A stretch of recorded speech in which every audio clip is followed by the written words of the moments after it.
you know, um, this narrative of, you know, this ring culture, um, I don't know where it come from, all this thing of, you know, if you don't win a ring, um, I don't know who started it or where it come from, but I'm I'm just saying, whether you win one, two, three, seven, I don't understand when that becomes the culture of saying, is JJ, is he a bad player because he never won six or seven?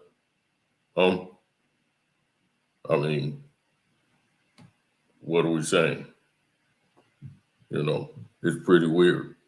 I I don't know where it came from. I don't know who started it. I mean, it's ridiculous. You know, how can you keep up with this at this level? I can't compete. I mean, I can't win. You put me in a situation where I can't win.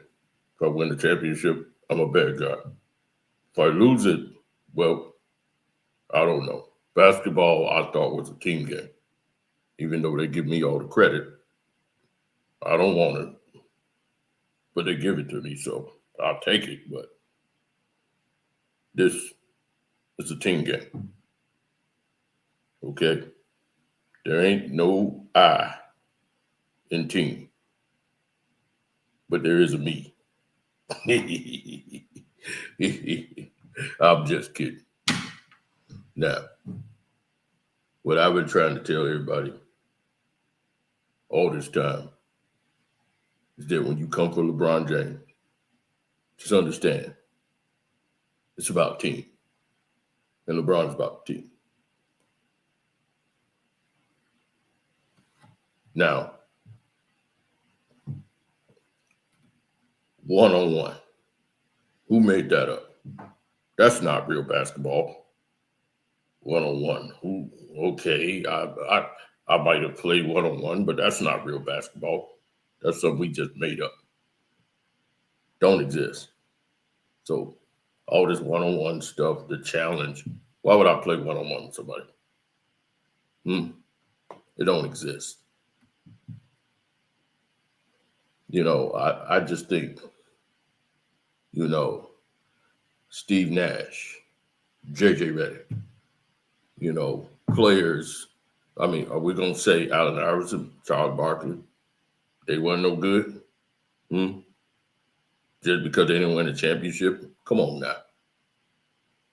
Even though I make fun of Charles Barkley because he didn't win a championship, but we're gonna forget I did that in the past. I was mad. I was mad. I was mad. I admit I was mad. I was a bit mad. But hey, that's why I did what I did anyway. When I went to Miami, it was for the beach. It wasn't to win a championship. I just wanted to go to the beach, have some good camaraderie with friends. Yep. We just happened to win a championship. But I was just saying that for the fans, like one, two, three, because of the culture. They just want you to win championships all the time. Why can't we just play the game we love and have some fun? Why? Why we can't do that? Get back to having fun.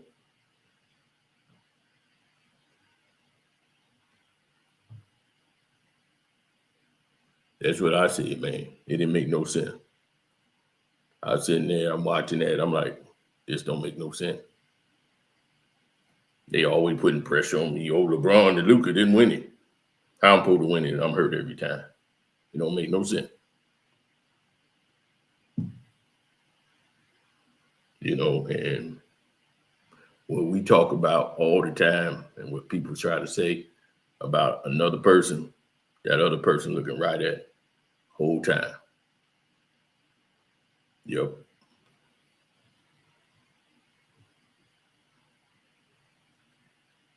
Yeah, exactly.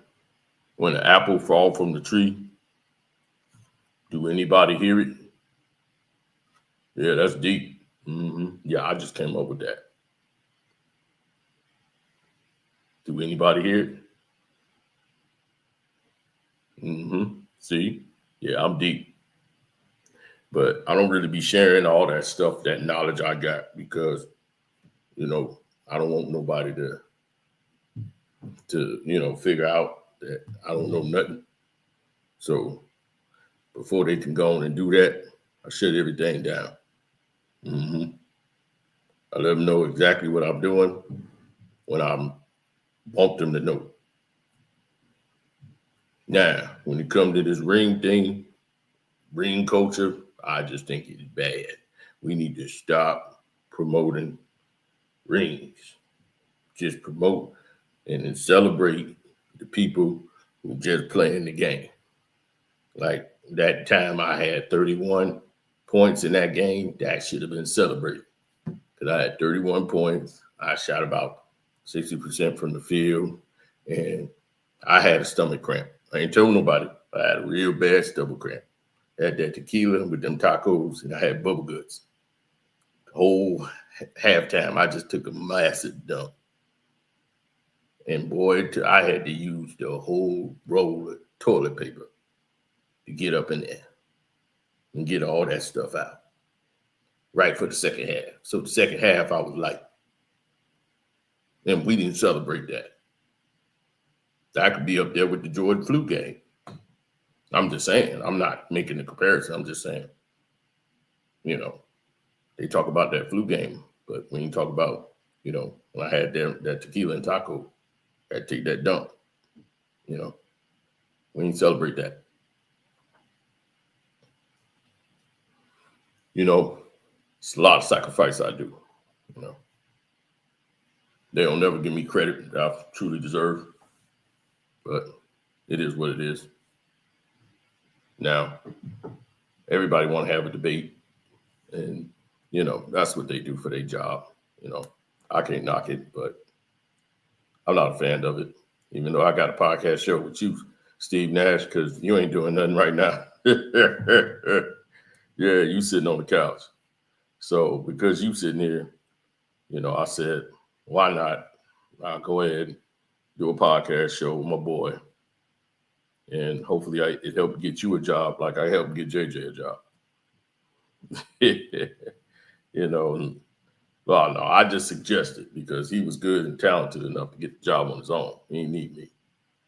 No, he didn't need me at all. JJ, he knew what he was doing. Yep. He didn't need my help. No, JJ, man, he knows the game in and out. You can't never get nothing past JJ. I say JJ, we should run split actions here, going left, and then he know exactly what I'm talking about. We get a new guy fresh and a rookie coming in the game, he don't even know it. So we got to run flex all day. When we start doing that, see, JJ know better.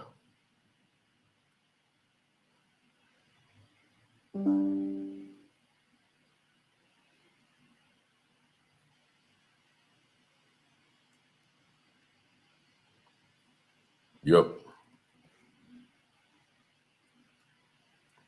One day, when I'm said and done with this ring culture thing, I went to Miami. Yeah, I did. We just happened to win championships. I went for the weather. Everybody knew that. Why did I come back to Cleveland? Because I wanted to play with Kyrie Irving. I said, man, let me help this young kid, get some success and grow as a player. I didn't go there to win the championship. I'm glad we won for the city because they wanted it so bad. I just said, man, all right, well, let me go back and try to get him for them because they wanted it. He was like, man, they mad at you because not just because you left, because you didn't leave them nothing when you left. So I said, all right, it's a ring culture thing. So let me go back. I want to play with Kyrie anyway. He's a wonderful human being. So I said, all right, let me go play with Kyrie. And after I played with Kyrie Irving, we just happened to win. And I saw Kevin Love over there, K Love. I said, hey, you want to play with us?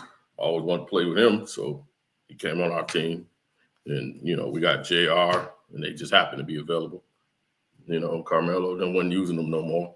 He had got injured, so he was out. So I said, well, since Carmelo ain't going to really use him, hey, let me get Shump and JR, So, all right, yeah, we all played together. We played cards. So, yeah, it made more sense. Yep. And then we just happened to beat, the best team in basketball, probably in history of the game, was that team. And it was just remarkable. And yes, I would say that's what made me the greatest player of all time.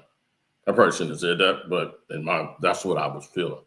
That moment made me the greatest player of all time. Not because I won the championship. And I said, Cleveland, this is for you. No. It wasn't about ring culture then. No. Mm-mm. It was about playing with my friends and the remarkable feat we just accomplished. Yep. Had nothing to do with the championship. They just happened to give me a trophy. I don't know. They gave me a ring. They had 3-1 on it. I didn't make a big deal about it.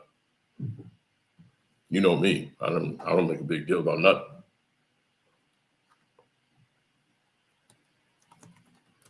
Yep. Just ask Rich Paul. He'll tell you.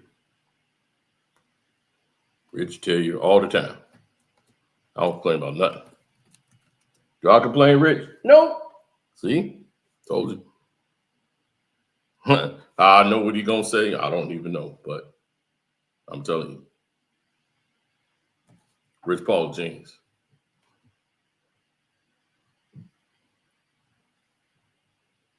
Yep. Y'all, 100%. So when I left Cleveland again and went to Los Angeles, once again, everybody assumed it was so that, I would go out and win some championships and, try to do what Kobe couldn't do at the end of his career. I wanted to play with Kobe, but I think he was more interested in retiring. I wanted to have his moment, be his moment. So we let him have his moment. That's what he wanted. So we gave it to him. Then I come to the team. It's a brand new team, so we got to work. I get some setbacks. I get injured, but fans want championship. Lakers, they always pitch in championship. So what I do, try to give them what they want. That's all I do. Try to give them what they want. And we fought. Yep. That's all we did. Kept fighting every year, and we got AD. He was ready to make a move, and we got a good deal for him. And got AD. We start building the young guys up, and by then, that's how we stormed into a championship in a bubble, national pandemic lockdown. Yep, that's hard to do. Who else won the championship in the national pandemic lockdown? I say Jordan. I didn't see Kobe do that. I'm just saying. Pandemic lockdown championship. I don't get no credit. I don't get no parade, no trophy or nothing. So, I'm just saying. Yep.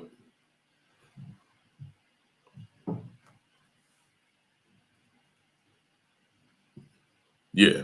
So, but that could have made me the best right there. Now, I gave him the championship. And you know what? Still wasn't enough. Fan following me down, talking about when I'm going to win a real one. I just won a pandemic championship.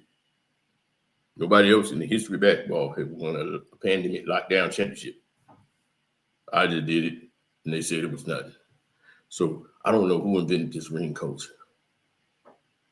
but we got to stop. We got to stop this. This is getting out of hand. We doing way too much talking about ring culture. Yep. I think right now we way off the grid. Let's focus on people with great individual game. Look at James Harden. James Harden, one of the best guards ever to play. And we don't even talk about it because he didn't win a ring. I mean, what we supposed to say? Tom Brady can't be in the same room as Drew Brees and Peyton Manning, because Peyton Manning got a half of one. You got two, but you get my point. Tom Brady got 7. So what? They can't be in the same room? I don't understand.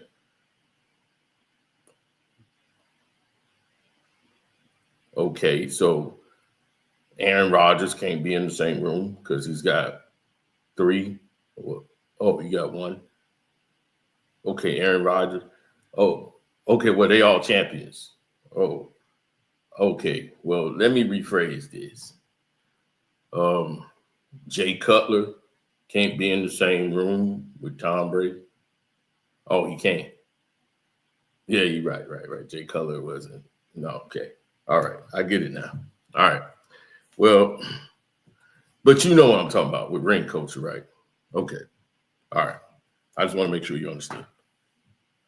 So they can come up with anything they want nowadays. Trying to make things up. Trying to make one-on-one the new game. One-on-one don't exist. Did I lose in a one-on-one? I don't know. I'm just working on my game, And what's that anyway? A bag. He ain't got a bag. I do got a bag. I got a Louis. I got a Donatello. I got a Prada. I got all kind of bags. Everything's in the bag. Like, what's a bag? If I put up 32 points and they say, hey, you put up 32, but you don't have a bag, I can't win. Nope, can't win. And one-on-one don't exist. Stop bringing up one-on-one. One-on-one is not real basketball. It don't exist. I don't even know why they brought it up. Nope, don't exist. Now, if I could run somebody over, right? If I run somebody over and I score, that's 2 points, right? But if somebody, they say, with the so-called bag, he go down there, he make a guy fall, he spin around, spin the ball on his finger, go around and throw something off the glass and it falls in, he still get 2 points. 2 plus 2 is 2. Or 22. It depends on your math, I'm a genius. I think outside the box. See, that's why I got that box behind. Because I think outside of it. Yep.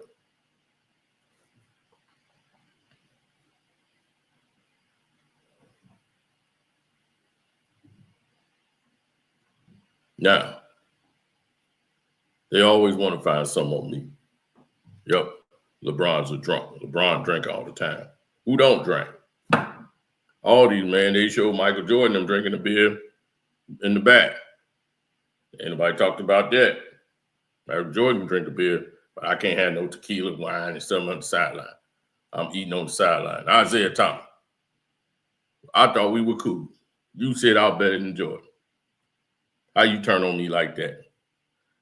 Just because I want to shoot with my shirt off. I'm the first player to shoot with his shirt off. And it was hot. Why am I going to put on a shirt to get it all sweaty? Just let the sweat pour out. Why I want to go mess up a shirt? I mean, to say it has some respect. I mean, it ain't like I'm flabby or nothing, right? It's showing the results. Like, you see I work out. Now, why should I wear a shirt and try to hide the fact that I ain't been working?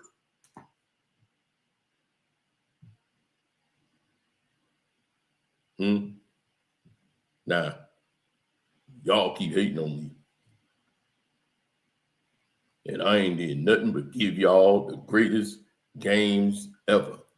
How many times you see me flop on the floor? Ugh.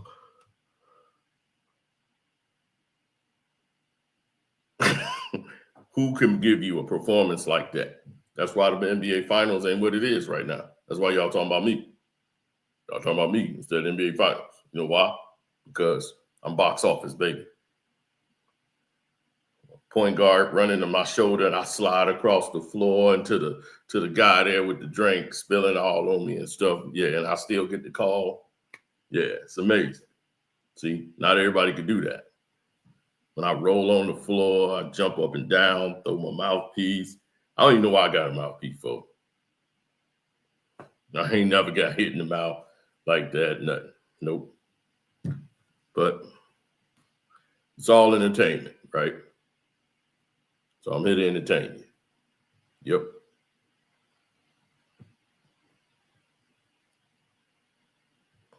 Now, next year, I guess we ain't going for a championship this year because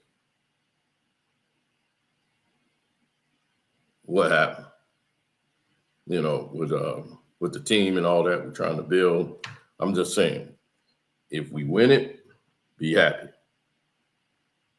If we don't win it, be happy. It's only basketball, man. It's only basketball.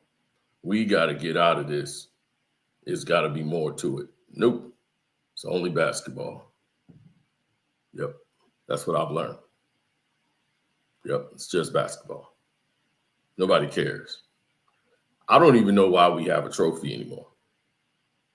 I think everybody should get a trophy just for making it healthy through a whole season. Yep. Whoever's the finals champion, just don't matter. Get whoever made it there, give them a trophy too, and everybody just celebrate. Right? And I say we give a trophy to charity. We all pick a charity and say, hey, this team wants to present a trophy to you from the whole league. That's what I think. We all champions. Right? That's what I think. Yep. That's what I learned.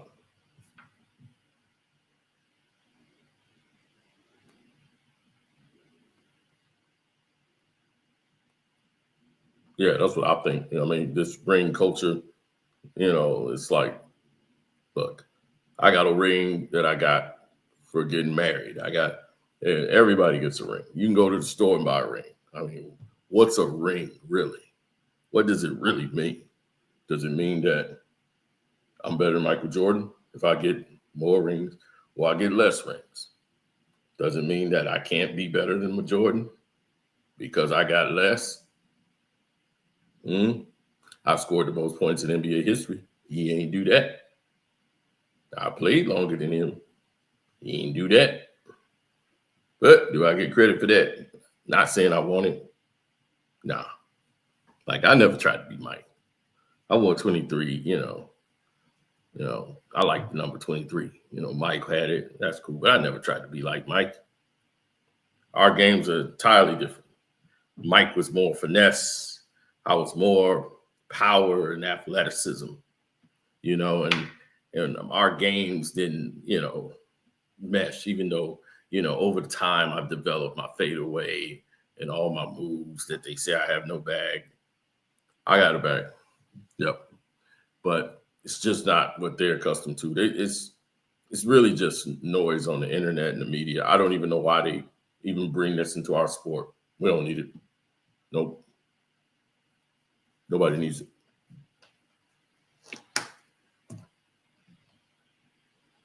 Don't worry, Nash. I'm going to get you a job somewhere where you'll be fired as soon as I retire. Then I'm going to get me an NBA team. And then I'm going to have you as the coach. Yep, because you're smart. You sit here and you just say, yep, to everything I say. I appreciate that, Nash, because if I had somebody else sitting across from me right now, they'll be trying to challenge me and say things to make me look stupid, knowing that they stupid, but see, you smart. You know how to what I'm saying is real. So that's why you like, yeah. There you go, LeBron. You're absolutely right. And that's why I respect him, Steve Nash. No pushback on nothing. You see, you learn. See, JJ gave a little pushback, but then he got back in line. And then we start doing great shows after that. Yeah, I want this thing like Fox News, baby. We agree all the time. Yeah, that's how we running it, baby. Straight Fox News over here, baby. No pushback.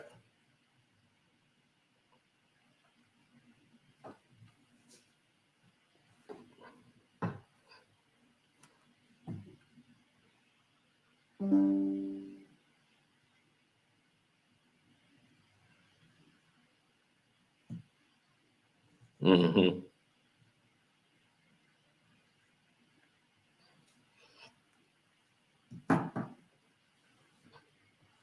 Man, I'm kind of like thirsting for a drink right now. This is the longest I ever went without a drink.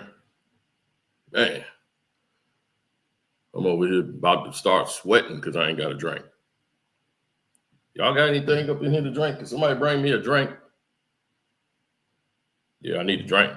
Wait, what's that over there? Is that Mozzatello? Give me that Mozzatello. That Mozzatello. That 83 Mozzatello. Yeah, give me some of that Mozzatello. Oh, it ain't open. God damn, I can't even get no Mozzatello.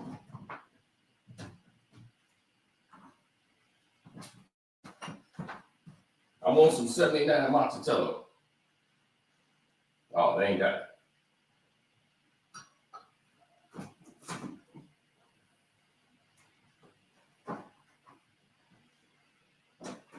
How about that LP, Roy? Can I get some LP, Roy, in there? Give me that Vino, baby. Yeah.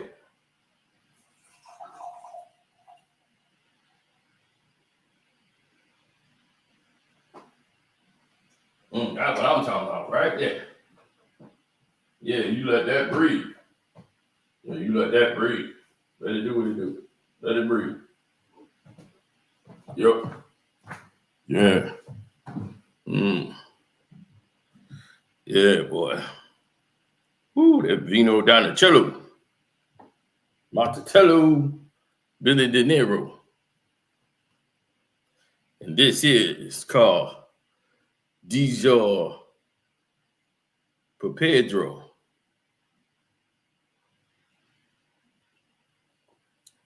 Pedro. Pepero or whatever it's called. Yep. In America, they call it Dr. Pepper. But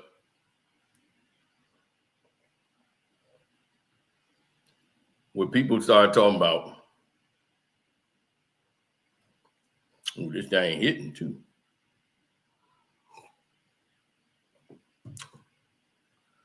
Now, what people don't realize is that all this ring culture talk and all this nonsense they keep bringing up, they don't realize that all this noise that they keep talking about, they ain't got nothing to do with me. That's on them. Yep. I don't talk about it. I don't even care about championship rings, really. Nope. So I know I came to a team that only focuses on championships, but we're here to change that culture. Yep. We want to make a whole new Laker culture where we just happy to be here.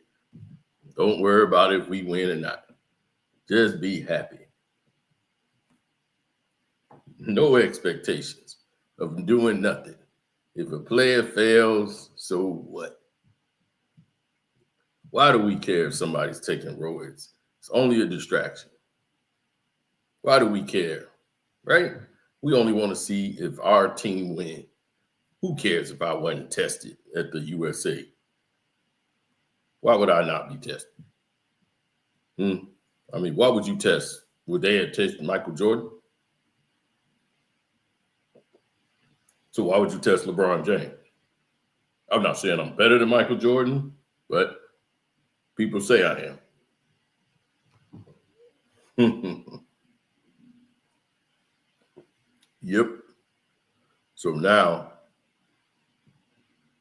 since they say I'm better than, Michael Jordan, even though I never said I was, I do want to point out something that I want to get addressed to the whole rest of the world. I think this narrative of us thinking this ring culture, gotta get rid of rings. I don't think players should get rings no more. Nope. Yep. Just donate some money to charity, to the team charity. Yep. And let that be that. And let's just be happy. It's only basketball. It don't mean nothing in real life. What does it really mean? Only me, because, I do everything.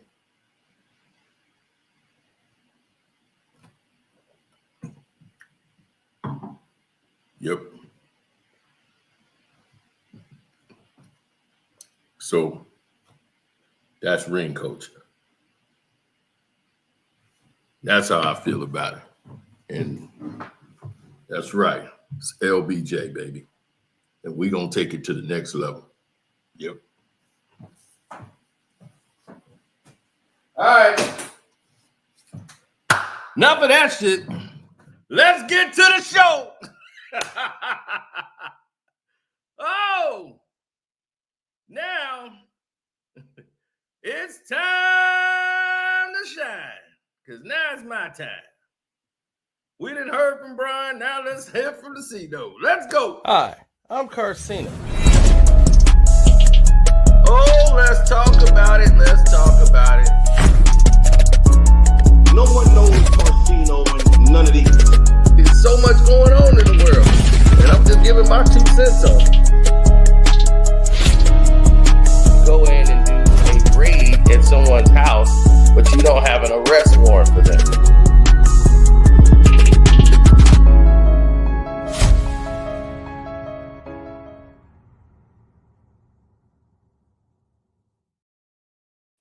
Bum! That's what this is about. Bums! You've had great players that have come and played this game. Some of the greatest players in the history of basketball have shown their heads and walked down that court. They have broken bones, scrapes on the knees, everything. They would die to play this game. And at the highest level ever. What they don't want and don't like, if anybody disrespecting the game that they love and take for granted everything that the game has provided.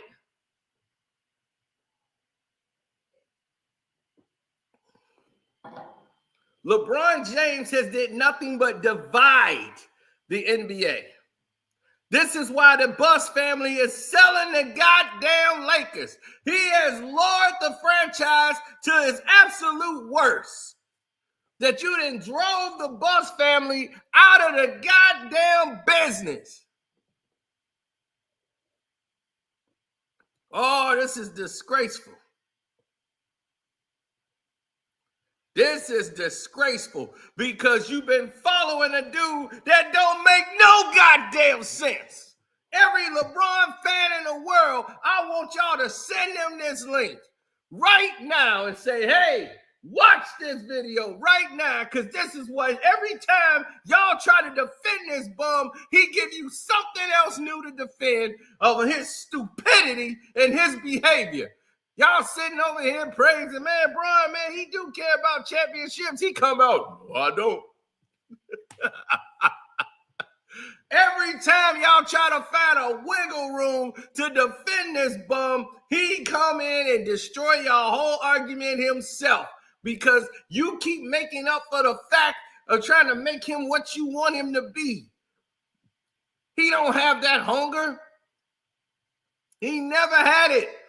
He had a silver spoon in his mouth since he was 15 years old.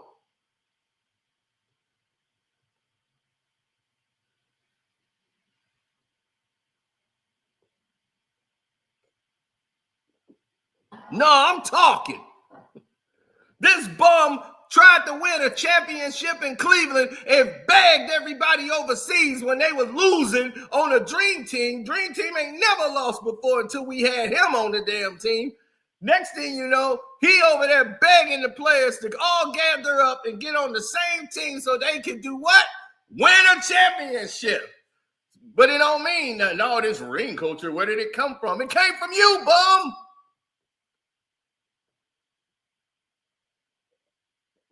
Nobody, you in here creating a narrative that other NBA players don't use. Nobody says Charles Barkley can't win. Only those young internet fans say that don't even watch the game. Nobody sit there, like if they razzing each other at a party or something, they might roast Chuck. Chuck, you ain't never won. Shut up, Chuck.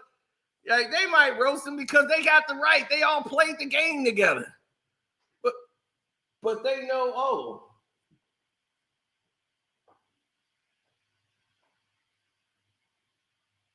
Hold on.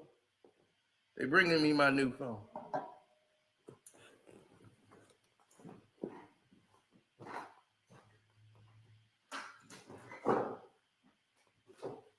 Thank you. My new phone is finally here. I thought my neighbor stole it. But anyway.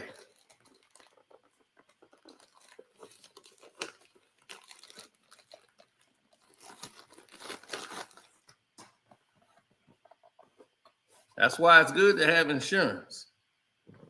They get you a new phone right away. Once you get approved. Now, of course, it's a Samsung. What else would it be?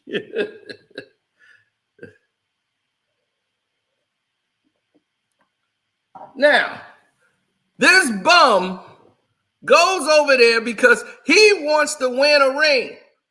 So he takes his ass to Miami and loads the deck because he doesn't want to compete. He's never been the type of player that worked hard and wanted to compete.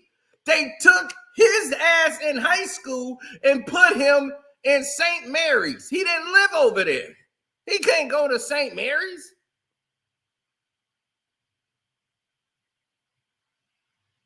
Why was he at St. Mary's? Because they stuck him with a white family and said, you live here, so he could go and live in the school district so that he could go and play ball over there to win a state title.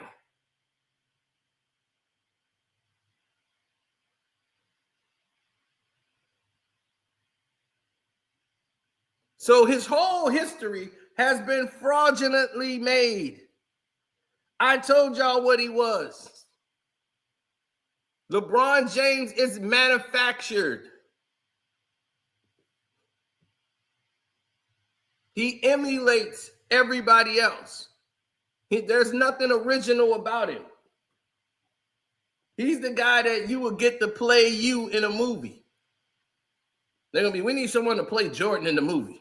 How about this guy, LeBron? Yeah, he moves, he could jump and dunk. Okay, put this on. You're going to be Michael Jordan in this movie.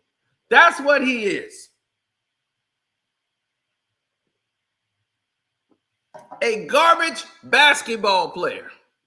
He's garbage. He's trash. If you saw LeBron, if he wasn't LeBron James, the superstar, and you saw this guy on the court, you'd be like, man, this dude is trash. Dude ain't got no damn moves. All he be doing is catching alley-oops and get on fast break transition. Other than that, he wouldn't get anything. He wouldn't get a shot off, nothing. Kobe showed you in the All-Star game what LeBron James was. Guy can't defend anybody. He can't. It's like, what are we talking about? This is a trash basketball player. Luckily, I got him rated at 1,181.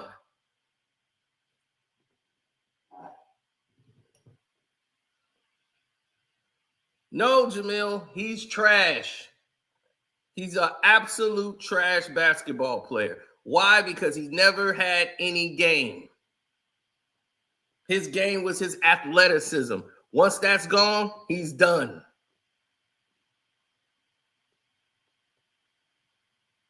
That was just like Roy Jones. When Roy Jones got cracked, his whole world changed. He slowed down. He wasn't Roy no more. All that reflexes and all that dipping side to side, all up and down, that was the reflex. All his reflexes moving around. Here it come now. Y'all mother forgot. All that was over. Once he got cracked. All of a sudden, everybody started cracking Roy Jones. Now, why was that the case? Why was that easy to do? Why was that essential?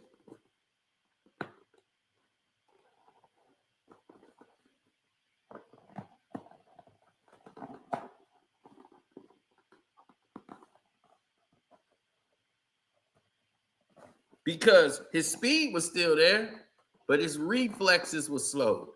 And he didn't do the typical things that other boxers would do when he was coming up, because he didn't have to. He was so good. He wasn't doing A, B, C, and D. He's starting off with C, adding a G and F. Now all that's done, he got to go back to his foundation. Work behind the jab. Pop, pop, cover up, chin low, all that. He never trained to fight like that. So he only knows how to fight that style. And that style is going to get you knocked out when you can't get away from them punches. And that's LeBron James. He can't get away from the punches. He too slow. These nights, his big move, they still there. That's how you know you're old. When you be all right, here you go, young blood. This is not the goddamn phone I said. This is nothing like my old phone. I said blue. This damn thing, this is a flip thing that flips inside out. This is not the goddamn phone I had. What the hell kind of Mickey Mouse dumb shit is this? This is what I'm talking about. Nobody get things right. This is not the goddamn phone. What is this Mickey Mouse folding up shit they didn't send me? Oh, hell no. Hell to the no. If these hell no. Boy, we going back to wood shop, boy. Hey, they done just screwed up big time. The hell is this? It's not my goddamn phone.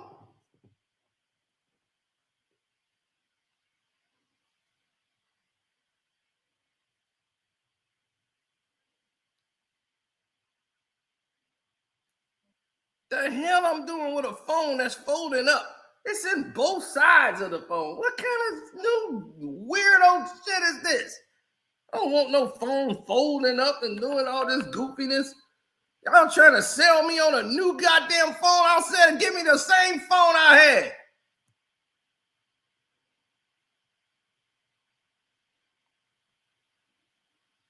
had. He said that's contributed to the Dynasty album. Man, I'm mad as hell. Welcome. No goddamn welcome, man. I don't want that phone. I'd have been in lost that. I could tell that one gonna get lost.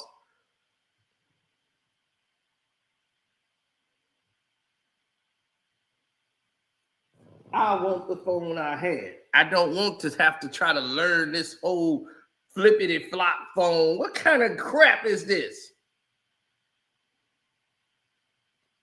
That's what I be talking about. Nobody do things right no more. I'll pick it up, be Rich Paul on the phone. Hi, I Rich Paul. You talk bad about Brian. Now I'm on phone. Can you go back to third grade? Yeah, I'm talking to you. Rich Paul, take your ass back to third grade. Go back to third grade, open a book, go get with a teacher, take some classes. Nah, man. I watched this show called Billy Madison. He went through school in like a week. I'm going to do that. I'ma see you on the streets. All right, see you on the streets. Yeah. Sending me the clutch phone. That's crazy. Now,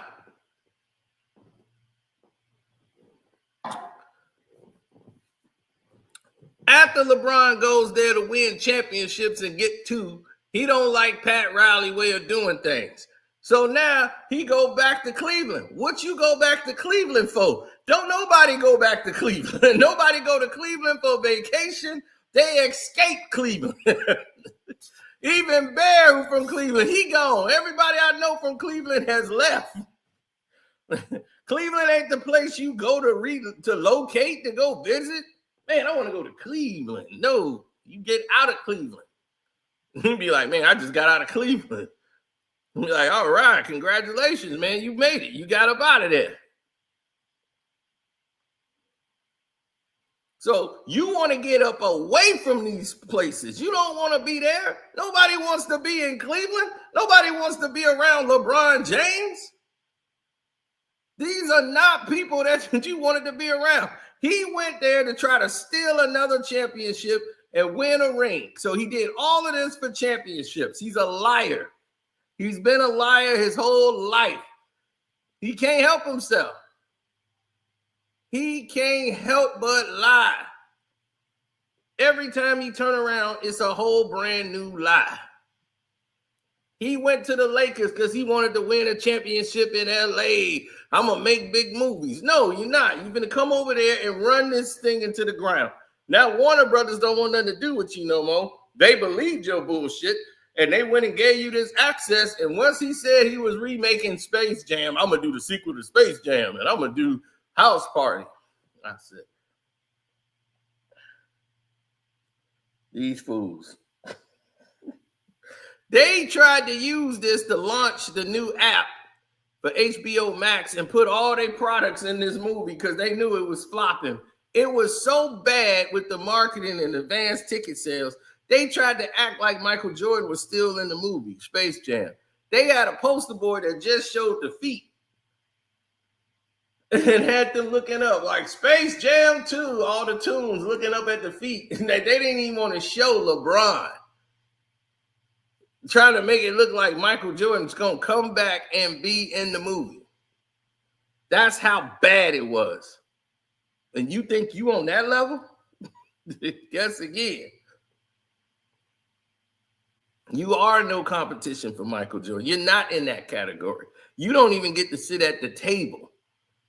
What you do is you sit at the table where they got crayons and stuff at, the little small short table.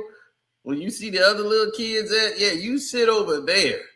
The big boy table that built the league, you know, with all those greats sitting around each other, you can't sit there. You see, they don't lie to each other. They know greatness. See, that's the original article, buddy. You know, nobody got a guess about Larry Bird. You knew Larry could play this game. You know Doc could play. You know all these guys could play. Nobody cared if they won a ring or not. You knew they could ball. You know, hey, that's Doc. Hey, that's man, this guy's out there, what's his name? Maurice Lucas. You had ballers out there. Rolando Blackman, Mark Aguirre, Terry Cummins. It's Dominique Wilkins, the human highlight reel. You got ballers out here. They ain't win no chips. Well, Lucas won with Portland. But they gave all the light to Bill Walton. I swear, Maurice Lucas was the highest scorer in the whole finals. They gave MVP to Bill Walton. I'm just letting you know. Mark Price was better than Craig Elo. And, you know, they don't mention him. Craig Elo's another one. But this is what I'm saying. Dana Barros is not. He was a decent player, but no, not Dana Barros. He was in the league. He's good enough to play in the league, but no. So, all these different people that they try to keep telling you scenarios, and they want to make you follow the scenarios. Hey, this scenario said we should be doing this. This scenario said we should be doing that. What people need to understand is that when you put these narratives in place, LeBron is always talking about what made him great.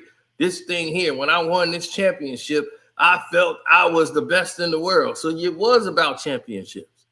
But when you can't get them no more, now all of a sudden they don't matter. See, that's the LeBron James way of escaping. He don't want any responsibility. He can't take any fall. Anytime he lose, something had to happen. It's my back. It's my knee. No, it's you. You're a bum. You play one way, you're easy to beat. At this level of professionals, if you keep doing one thing, a coach can easily take that away from you. That's why you need other players on that court to be great with you. You need certain players on there. Talking about it takes a team. Of course, we know it takes a team, but it's going to take moments where you have to step up and be that one. You've never been that guy. That's why there's no final highlights of you. There's what final highlight do we see of LeBron? A chase down block. You've been in 10 NBA finals, and the only highlight we got from you is a chase down block. You're a bum. And it's about time you get it told what you really are. You are a bum. I'm not a Michael Jordan fan at all, but I know what he was. You understand? I would never sit here and tell you Mike couldn't play the game. I would be drop kicked. I would lose all credibility.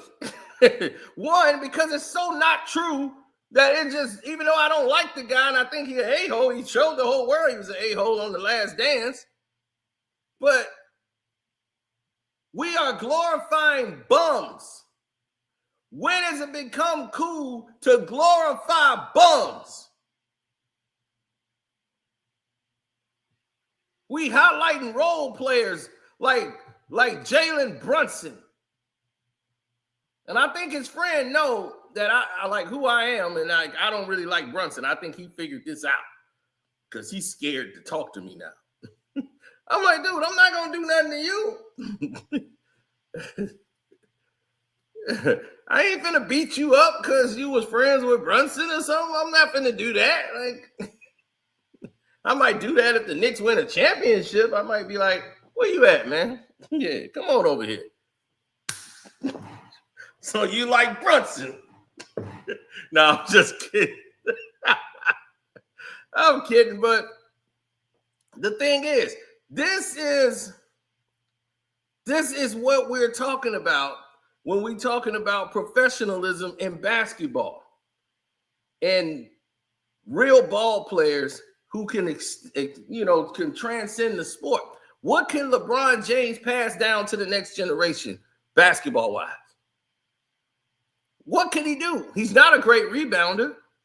He don't go in there and box guys out. He can't tell you how to go in there and fight for position, how to do what you need to do. All he can tell you is bully ball. You run in, right? You lower your shoulder, you stick your arm out. They had to change these rules so that you could be effective. They said, well, we'll let you drive a guy over. We'll let you take 5 steps. Because LeBron got a bad gather step now. So we're allowing another step and just acting like we don't see it. We're cleaning the lane out. So now there's no power forwards. All you got is one guy to beat. And you still can't dominate. They changed all these rules for you. And you still can't dominate the game. You can't even get a goddamn triple-double. You can't do nothing. And that is a shame. Because now all these other players going to benefit off of the rule change. Even though they try to garner them with different rules. And this is how the league kept losing money every year because it's not aesthetically pleasing to watch LeBron James run people over, fall on the floor, and flop and get on the free throw line. The game looks terrible. And then you got Adam Silver like, Yeah, but it was exciting. You know, LeBron, he's there. You know, he's a superstar, right? Our stars, you know, and I just think the way the media is covering the game now it's not good. We got to promote the good. I mean, the good doesn't involve his ass or this team. So let's promote the rest of the league.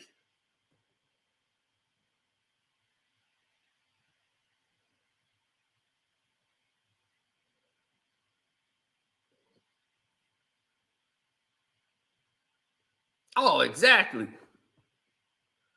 Dog, I watched Andre Miller piss on everybody. I ain't gonna even name players' names. I watched Andre Miller piss on LeBron James and about 4 or 5 other people. See, back then they had this thing. It wasn't a camera phone. It was a camera that could record. It used to take pictures, and then it actually had a feature on there. It could record. Guess what year this is? 2006, I believe. 2006. And around there, it's probably 2006, 7, 8, one of them. And Andre Miller, I'm watching the tape because they were like at a camp. Andre Miller is killing these dudes, man. Andre Miller. And I said, who is that guy? They was like, Andre Miller. Andre Miller ran the point better than I've seen anybody, and he kept doing these Statue of Liberty dunks. Boom! And he dunked on you, Brian. If everybody find Andre Miller, tell him I know. I know how wicked you was. I saw it. Now, y'all might just think he was a regular player in the NBA because his career didn't go the way it was. But I'm going to tell you about him. I saw. I know. Andre Miller is for real. He was for real. He was very formidable. And he was better than LeBron James. And I'm going to tell you that right now. And, hey, you might not want to hear it, might not want to believe it. Wasn't no one-on-one game either. He was better at basketball than LeBron James. And that is not saying anything to me because I got players that's way better than him that have played in this league. LeBron is not even, it's like, are you joking? Like, putting this guy in the conversation is like, this is not, young people, these YNs, they think it's trolling. This is facts. LeBron James is trash at basketball. I mean, trash. Absolute game is all that. I'm scoring champ. You the scoring champ because they wanted you to be the scoring champ. If this thing was real, it'd be you and Melo 1 and 2 for the scoring title. They didn't want that. Because if you're supposed to be special, they can't have Carmelo passing Kareem Abdul-Jabbar with you. They can't have him that close. It wouldn't make you special, would it? So they sabotaged that man's career.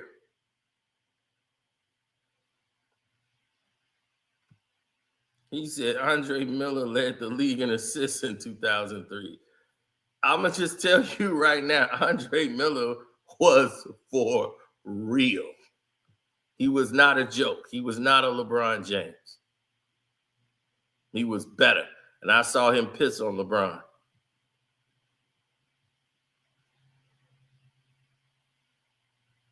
But let's get to Mr. Coach. No matter what. Right. No matter what. They can never end. Yeah.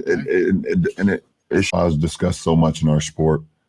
And why I don't know why it's discussed so much in our sport and why it's the A-all, B-all of everything. Like, okay, you weren't a great player if you never won a championship. Yeah. It's like, or if you won one, then you Not can't enough. be in the same conversation with this person. It's like, but that's a great point because what you're saying is like, no matter what you have, you need more. No matter what. Right. No matter what. They can never end. Yeah. Right? I don't know, man. It's just like you sit here and tell me, you know, Allen Iverson and Charles Barkley and Steve Nash, our wasn't unbelievable. Like, oh, they can't be talked about or discussed with these guys just because this guy won one ring or won two rings or one, like, it's just weird to me. It's like saying Peyton Manning can't be in the same room with Brady or Mahomes because he only has one ring. They don't never discuss that in their sport. I don't know why it's discussed so much in our sport and why it's the A-all, B-all of everything. Like, okay. The A-all, B-all. I don't know why it's the A, B, C, all of everything. You mean the end all, be all? Oh my goodness.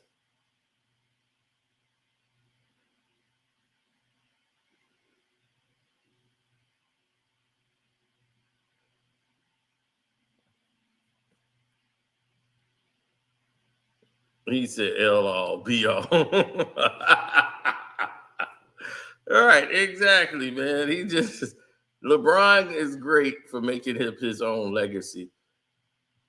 He makes up all the failures, everything. He is keen at failing so epically that you can't even fathom, like, man, like, how could somebody screw up this bad? Only LeBron. He will find a way to F it up.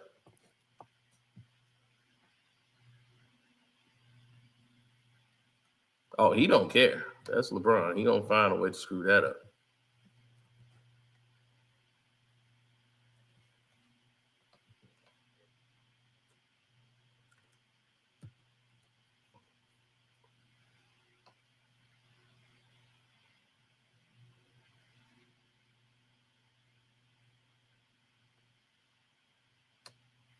Mm-hmm.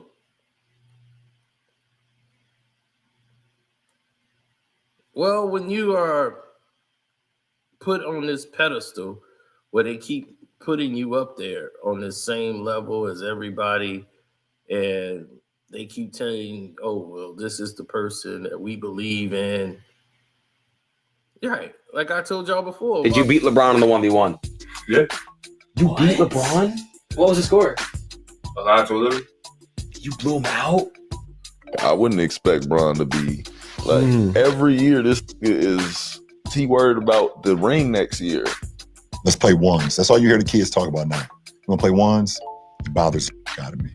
This is not Jordan versus Bird, Nintendo. It's 5-on-5. He don't really care about the one-on-one accolade. You know what I'm saying? Everyone thinks just because you get a favorable matchup that it means it's one-on-one time. Bron's game never flirted with that style of play. What is this? We're... Did you beat LeBron in the 1v1? Yeah. You beat LeBron? What was the score? A lot to live.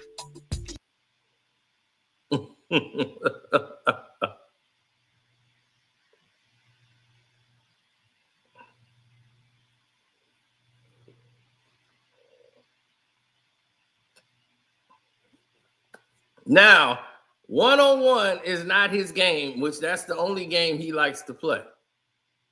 He don't run plays. He just want a favorable matchup, like he said, an advantage. He want a little guy on him so he can run the little guy over so he can drive to the basket. Then he wants to kick it out. That ain't greatness. That's the same ridiculous, redundant play that other teams have figured out how to defend because, one, they got point guards that can stand up with you now. They got big guards, long athleticism. This is garbage basketball, man. So that's why he ends up in the state he does.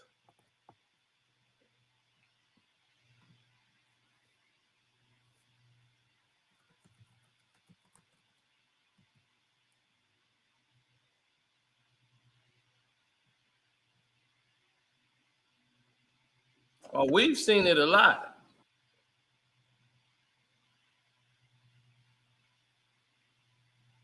Now, I joined Kwame Brown's live earlier today, Kwame Brown Bus Life. and he wanted to explain it from a basketball perspective because he actually played in the league. I remember. So, you know what I mean? And he When was like, I want LeBron more. said- Like, nigga, let me assess what I think was wrong. Shaq, your big ass should have been in shape better. You know what I mean? And it messed up the team because Kobe looked at it like, we got there, but that ain't good enough. We didn't win. And what LeBron said was, we're not going to win 1. We're not going to win 2, 3, 4, 5, 6, not even 7. Because he I wish he understood, never said that. but he understood it's about championships. And that's why he went to Cleveland. Because it's not about championships when you're just talking about good and great players. When you're talking about what LeBron is trying to be looked at. See, there's a pecking order to this shit. LeBron is going to be one of those guys that have that jacket on. He's going to have that Hall of Famer jacket on. That's right. Would they let me sit at that table of a Hall of Famer? Oh, you? Yeah. No. No. Would they let me sit at the No, table no of an all-star? I'll even go down a little more. Would they let me sit at the table of a champion? No. An NBA champion? Nope. I mean, No, I never won one. So no. I Would mean, they it's players that barely played that won one. So I know, but they can still sit at that table because they actually won one. Just because they didn't get in the game, you're impacting the way others play by pushing them in practice, by helping them to get better. So those guys deserve those rings. Only people who didn't play the game think like that. In order for Kobe to be good, you had to have guys hitting him in practice, pushing him to be better. MJ wouldn't be the same without Scottie Pippen. So all I'm saying is I'm not able to sit at those tables because I didn't earn those accolades and those marks. I'm not crying about it, but that's still a fact. I'm not able to sit at the table of an all-star because I'm not an all-star. And I'm not crying about it because those are facts. So LeBron want to be looked at as a GOAT, not as just an NBA player. So if you're going to be looked at GOAT status, there is GOAT criteria. And one of the criteria is, are you going to be able to put that Hall of Fame jacket on? Did you win championships and how many? How did you impact the league? All of these things take into account. Otherwise, we would think Robert Horry is better than LeBron James and Kobe. Hell, and MJ. MJ only had 6. yeah, Sam Jones got 8. So I know what you mean. So it's clearly not just about championships. It's about more than that. How did you impact the game? It's guys that got championships and they was like Robert Horry. He hit specialty shots. He impacted the game. But is Robert Horry on your? I don't know. Everywhere he went, he won. You can make it.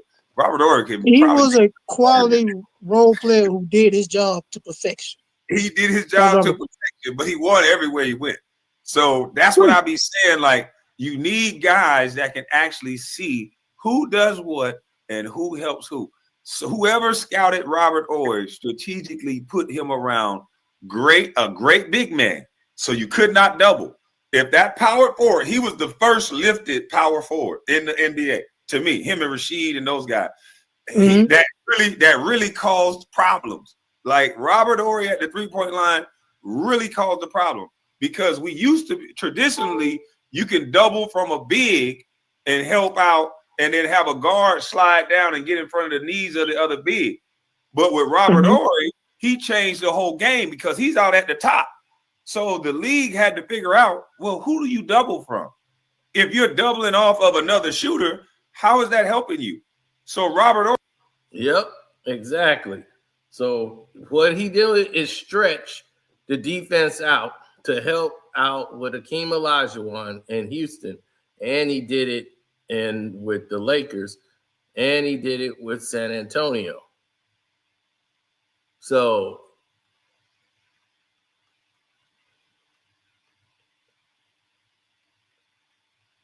that's how he got the name, Big Shot Bob. He always comes down the stretch and pull up with them big shots. Horry being around Shaq, Derek Fisher, and those shooters. Then he went to San Antonio. Great big man was there. Where else was he? The Rockets? Yeah, he was in a perfect position. If you double the big man, he's wide open. He's gonna hit that shot. Yeah. And it messed up the traditional defensive schemes because you could no longer double from the big. You could not help from the big. This motherfucker's at the 3-point line. He might be in the corner over here. So you rotate. We had to have a guard rotate over to a power forward. Then I used to have to try to sprint all the way across to another guard who now has a live dribble, a shot, and everything with a big rotating at him. How many times you gonna win that goddamn argument? For that situation. But I'm glad you mentioned that though, because like if people talk about championships, like for example, Kobe has 5, yes, but Derek Fisher got them same 5, and you need somebody like a Derek Fisher on that team, because Kobe's gonna, when the double team come, and I kick it to somebody like a Derek Fisher, I trust Derek Fisher to hit that shot, like that game against Orlando. Clock coming down, Derek Fisher get the ball. You like, oh, dang, you gonna hit that shot, and that's what he did. He hit the big shots we needed. You need players like that on your team to win a championship. Like I was telling somebody this the other day about OKC. I mentioned Alex Caruso. You need an Alex Caruso if you want to win a championship because he's all in there defender, come out the bench, and it's like we need him to have a game today. Like a couple games, he had 20. And he had 5 steals. Like you need guys like that to win a championship. LeBron had the most guys like that. He had a couple guys. He has some. LeBron played with Kyle Korver, lights out shooter. Every week he's ever been. Lights out.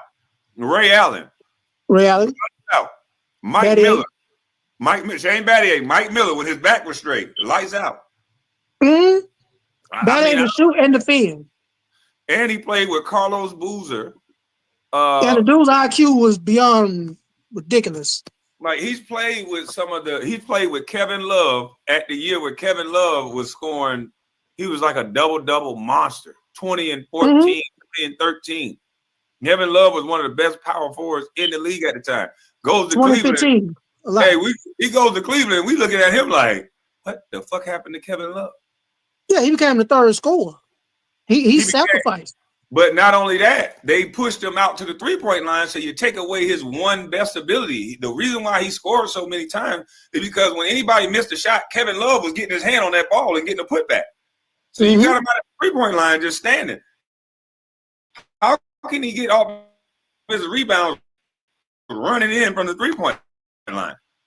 Chris Bosh too. He had the same. Why? Yes and no. He can make certain players, but it's certain players like you're not gonna make a Chris Bosh, but Chris Bosh was gonna be good regardless. The only thing you do is make him worse by making him have to sit out at the three-point line because you didn't develop your game and you're put your head down, dribble to the basket, dunk player. And if he had developed that pull-up pop shot and developed getting to a spot like I said, and everybody criticized me for, then he would have made everybody better because he's not a cutter slasher. He's now a shooting threat like he is now in year 20, whatever it is. He made players like the Chalmers and stuff like that better because LeBron's going to bring attention. And you're going to have open opportunities. You're right. We're both saying the same thing. He made players that are spot-up shooters that get out of the way better because now that well, the thing is, he didn't make them better. He just said, hey, you guys are real good at shooting these shots. And these are the shots y'all are good for. I'm going to get a double, so you're going to have the most open shots in history. Kyle Korver just didn't work for him. But everybody else, a lot of these guys, it did good for them to help out LeBron. But if they weren't perennial, like Ray Allen, when he hit the shot, Ray was already an all-star, all like Hall of Fame basketball player before he became just the guy that they go to for threes, just quick release 3 shots. Ray used to go down to the cup, pull up, and dunk on you. He was in the dunk contest before. So I just said he was just somebody who basically helped out with the attributes of what they were good at, which was shooting, natural shooting ability. LeBron James even told you, I don't think I could ever be a shooter.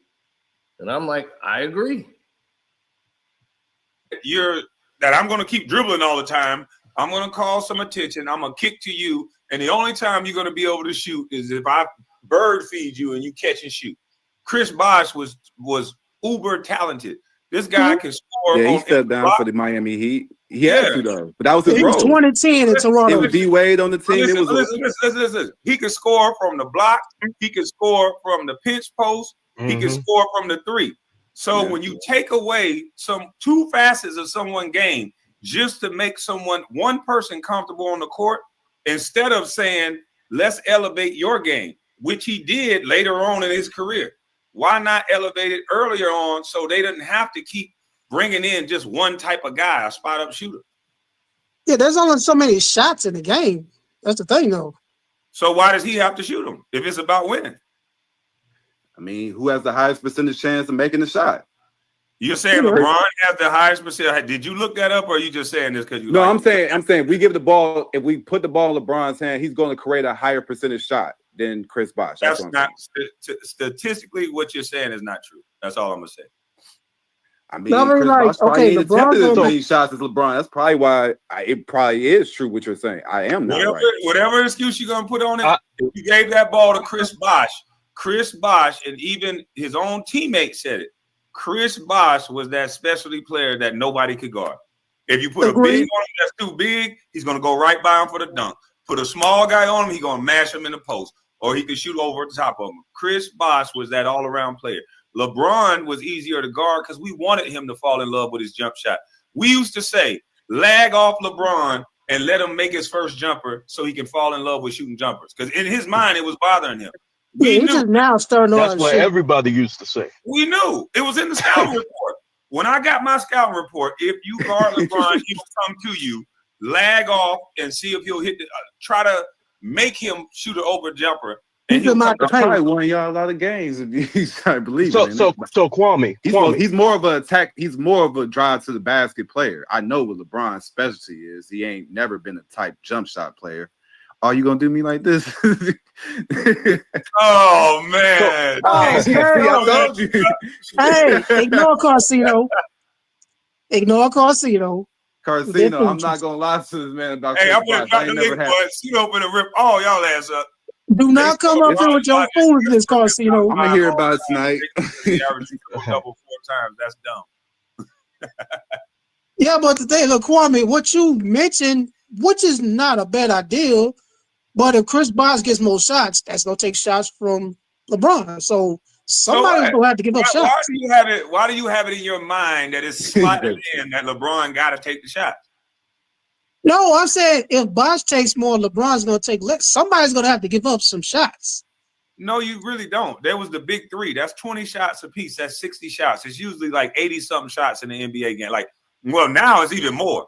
When I played, it was like 89 shots in the NBA game. Larry Hughes, Gilbert Arenas, and Antoine Jameson all took 20 shots apiece when I played for the Washington Wizards. That's 60. That's 60 shots. So there's other shots to be had if it was only 89 back then. Now these guys get up like 100 shots. I'm willing to bet 100, 200 shots. They get them up. They get about 115. I gotta look it up, but I know they get about 40% of them probably threes. Right. So all I'm saying is there's other shots for guys to have. It's enough to share the wealth. And LeBron should have had the ideal that if I'm going to go down there with 3 other great players that's on my level, then not just those guys got to sacrifice, but I do as well. I can't go out and say I'm this dominant factor when Dwayne Wade already won a championship and knows what it takes. And he was the man in Miami already. Mm-hmm. So we all now it's whoever got the hot hand. That's how they should have free flowed. If Chris Bosh got it, feed that monster. If LeBron got it, feed that monster. If Dwayne got it, like 7. He won 7 Eastern Conference championships. I mean, we can't call that team a non-special team. He didn't get the 7 championships that he said he was going to get. And if he would have played in that manner, they probably would have. So Kwame, can I add to this? Let me say this about the championship culture, right?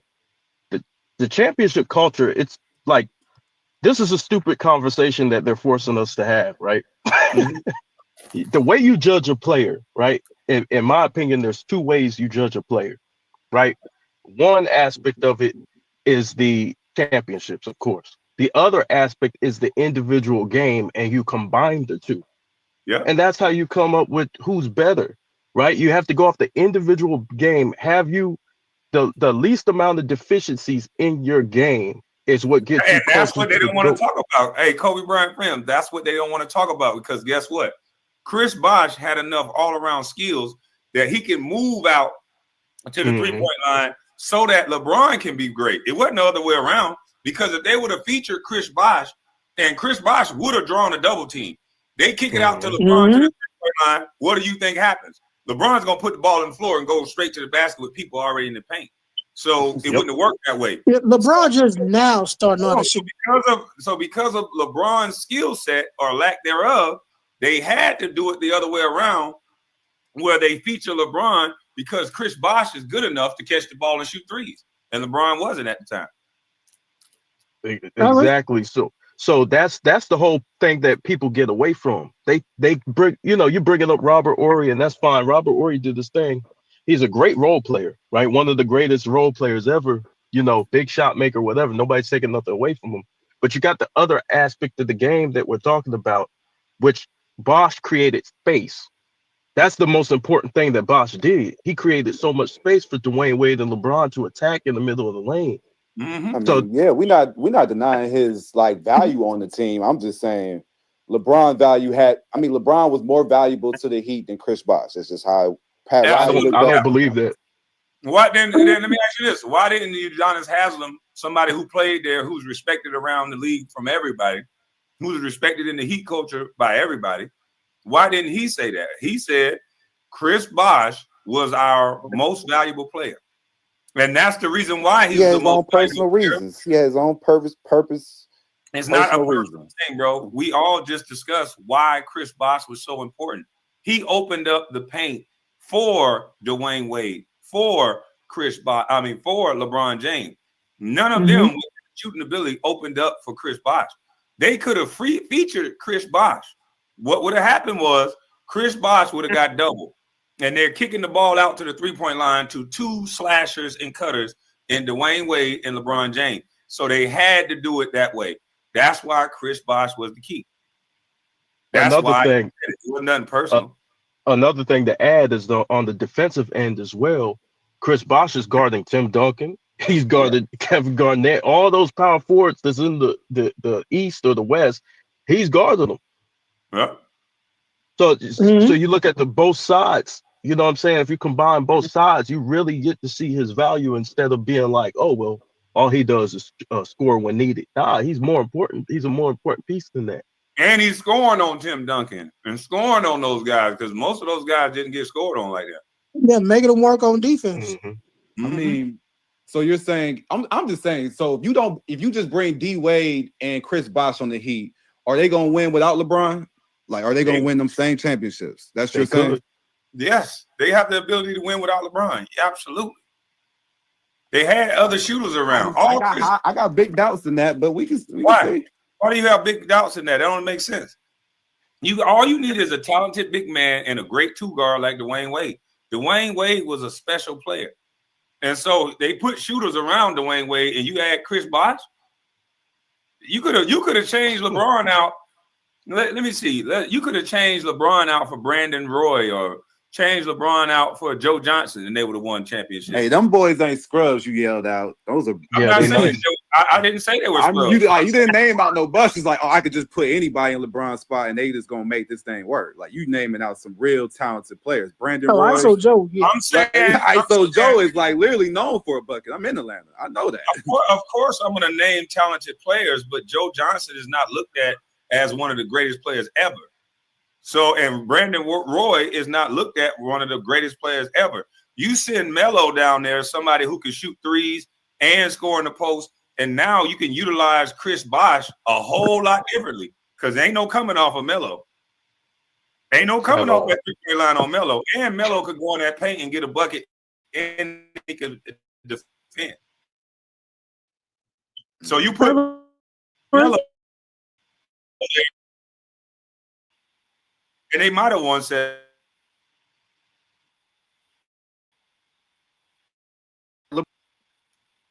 he's a more versatile scorer. It's no arguing with that. He is better overall scorer, like all around. Also think about this. When one of those guys go on the bench, you still got the two other stars out there. So you know what I'm saying? So whenever he needs a rest, he could just sit back and watch Dwayne Wade and Chris Bosh go to work. You know what I'm saying? That's not Like why if it he worked gets, in Miami. huh? Because when he went to the bench, you still had guys that could score. That was one of the issues in Cleveland. Like, you had times where LeBron go to the bench, and next thing you know, they down 10. Like, okay, this is what you get back to the game. The Yeah. Lakers, when he won a championship, they worked because LeBron go to the bench. Okay, Rondo's the point guard. And Rondo's going to make everything work. That's That worked because of the bubble. He said it worked because of the bubble. Don't act like I mean, that's how you gonna. That's how you do put not act like ass checks next to Karceno. my man's championships. Like, goddamn, everything he do got ass check next to Kwame, it. don't do that. I'm just telling you, me playing in the league, I know that some players have a certain type of personality. And you had these players locked down. They couldn't go to bars. They couldn't hang out. Some of these players, they need that. They're indifferent. And so one would think that most NBA players just live a straight, narrow life, and they don't smoke weed, they don't drink, they don't party. They just work out, drink water, and think about basketball. And I'm telling you, that is not the case. Some of these No, I players, agree with you. some of these players That's a wanted fact. to I know. get the hell out of that bubble. But wouldn't you agree Lemon pepper Lou. that They goes side back? hoes calling them, I ain't seen you in a month. What the fuck? Lemon pepper Lou. That's my But boy. wouldn't you agree with I that? feel like I'm that Lou. that helped with the. Okay, it was 16 teams in that same playoffs in that same bubble. And I guarantee you about 8 teams wanted to lose to go home. I agree. But So that's but why is it the Lakers' fault that they were focused on winning the championship? Most of the people wasn't. It's not the Lakers' fault. It's the NBA fault that they didn't Like think for even continuing on to have a Hold on, let me answer the question. It's the NBA fault that they did not listen to their other superstars when they said that they did not want to play. They should have listened to half of those players. If you got your product not wanting to play, you don't force them to play. You're putting out a bad product. So, of course, if I'm the NBA and I've been painting LeBron as the king, then who do we want to win? The king. Somebody had to win that championship, though. Right. The one that is the face of the league. The one that we market as the king in the face of the league. If I market something as the best thing ever, then what a time that we have here. Most of the players didn't want to play in that finals. So that's a fact. Yeah. I'm just telling you, me personally, I wouldn't want to be in no motherfucking bubble. I would have been one of the guys saying, because you couldn't go nowhere. So what? I mean, everybody don't have the LeBron setup where your wife, your kids, and everybody can go in the bubble. Some people are not married. Some people have girlfriends. Some people have kids that are in school. All your kids can't be in the bubble. So they're missing their families. They're isolated just for somebody's viewing pleasure. That's bullshit. Yeah. The but real you signed young that. You players signed who that like to be out contract. and You about. public property. They couldn't go nowhere. Nobody signed a contract to be in a bubble. That was new. So the NBA should have did something new and discontinued it or did it at another time. You don't force guys that have families and have kids away from it. We was talking about not separating the Mexicans from their family, but you want to separate NBA players from their kids. Yeah. You're going to separate NBA players from their kids just for everybody else's entertainment? Hey, Kwame, they be acting like they at the zoo. They be acting like they at the zoo with y'all. Because I got a contract. I'm a zoo animal. Nigga, you get paid all that money, nigga. You know, when I was with the Lakers, we playing on Thanksgiving. Listen, when I'm on Thanksgiving, when I was with the Lakers, we playing on Thanksgiving. We playing on Christmas. We playing on everybody's holidays. I'm sitting here looking. I remember that. What the fuck is going on here?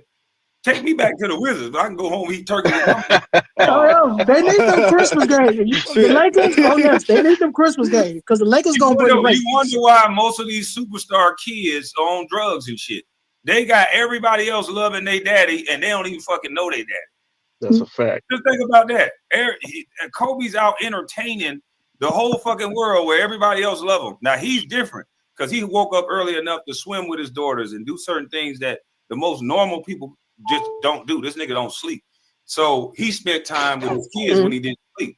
But other people, other men, they don't have that type of mentality. So they want to be with their kids when it's time to be. Imagine Eminem. He went crazy in a song saying, "Do not come and fucking speak to me when I'm out feeding my daughter." Do you know how rude that is? If you sitting down, Kai, or however you say your name, I'm sorry, I'm butchering. Kyrie, just like Irvin. My bad, Kyrie. So you sitting down at the dinner table, if you got a son or a daughter, I'll come, hey man, I know I'm not bothered. I don't want to bother you, but let me get an ID. I mean, let me get an autograph. Now that make 15, 20 other motherfuckers get up. And all you trying to do is eat, spend time with your daughter. And that's everywhere you go. And now this person's an asshole if he tell you, look, man, chill the fuck out. Yeah, speaking is one thing. Let me get an autograph and stuff. That's a different story.